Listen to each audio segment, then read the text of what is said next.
C'est l'Info Éco avec vous tout de suite. On va s'intéresser au télétravail avec vous, alors que la France tente d'éviter un troisième confinement dû bien sûr à l'épidémie de Covid-19. Le Premier ministre français Jean Castex a appelé les partenaires sociaux au maintien du télétravail au maximum. Et donc c'est le sujet de votre intervention ce matin. D'abord, comment est-ce que cette pratique a évolué avec cette crise sanitaire ? Alors Pauline, avant cette crise, moins d'un quart des salariés français étaient concernés par le télétravail. Cette proportion a bondi à plus de 40% en mai 2020 selon une étude du groupe Malakoff Humanis. Mais au fil des mois, la proportion des salariés en télétravail, elle s'est érodée. Au mois de janvier, près d'un tiers des salariés étaient encore en télétravail au moins une partie de la semaine selon une étude réalisée pour le ministère du Travail. Une tendance à la baisse que le gouvernement souhaite donc inverser dans le contexte actuel.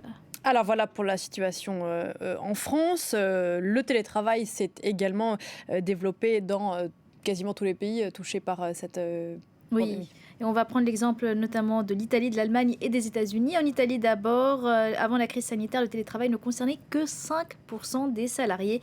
En un an, le nombre de salariés en télétravail a été multiplié par 10. En Allemagne, le télétravail n'était pas non plus très répandu avant la pandémie. Il ne concernait que 12% des salariés, on va le voir. Mais il s'est développé avec la crise sanitaire à tel point qu'aujourd'hui, 40% des entreprises envisageraient même de le pérenniser à long terme. Et puis aux États-Unis, les grands groupes technologiques de la Silicon Valley en Californie ont massivement déployer le télétravail comme Google, Facebook et même Twitter qui envisagent de l'autoriser à vie. Avec quelles conséquences pour les entreprises et surtout pour les salariés ?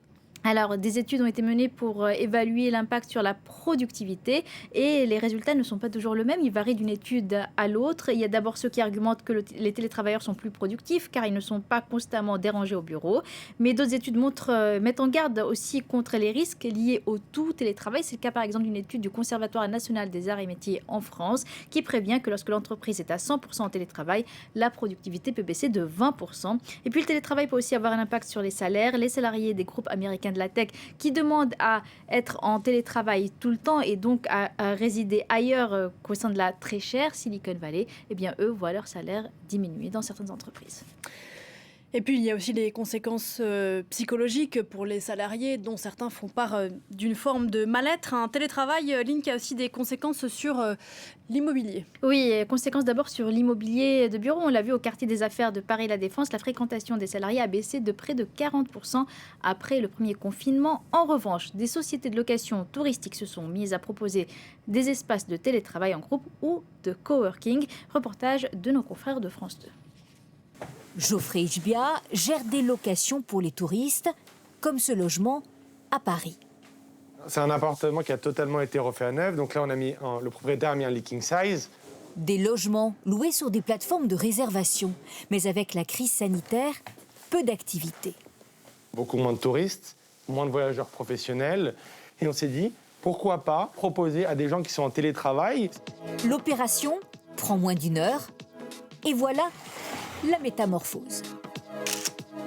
Les utilisateurs de ces bureaux nouvelle formule, cette auto-entrepreneuse par exemple.